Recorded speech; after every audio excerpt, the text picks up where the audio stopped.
আমার একটা ক্লাসমেট নাম হচ্ছে নঞ্জু মানজি, খুব ভালো মেধাবী ছাত্র, আমার সাথে মাস্টার্সে চান্সও পেয়েছে। তো অনার্সে পড়া অবস্থায় তাকে আমি একদিন জিজ্ঞেস করছিলাম গল্পে গল্পে যে তাদের দেশে ছেলে মেয়েদের মধ্যে প্রেম প্রীতি আছে না নাই, অবৈধ সম্পর্ক যেটা বলা হয়। তা আমি আরবিতে বলেছি মোহাব্বাহ বা ইশক। তো ওই ছেলে ক্ষেপে গেছে, রাগান্বিত হয়ে গেছে। তা বুঝলাম না যে কেন রাগান্বিত হওয়ার, এত রাগান্বিত হওয়ার কারণ কি। তো বলতেছে কেন রাগান্বিত হবে না, তুমি ইসলামকে অপমান করতেছো। আজিব, আমি ইসলামকে কিভাবে অপমান করলাম? আমি ইসলামকে কিভাবে অপমান করলাম?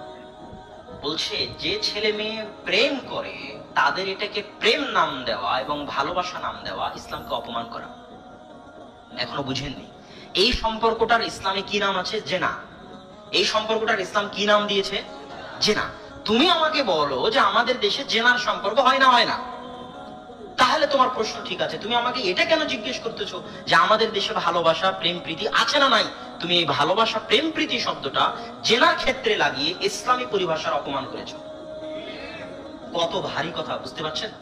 এই কথার ওজন কত, বুঝতে পারছেন? তাহলে যুবক, এখানে হাসার অবকাশ নেই।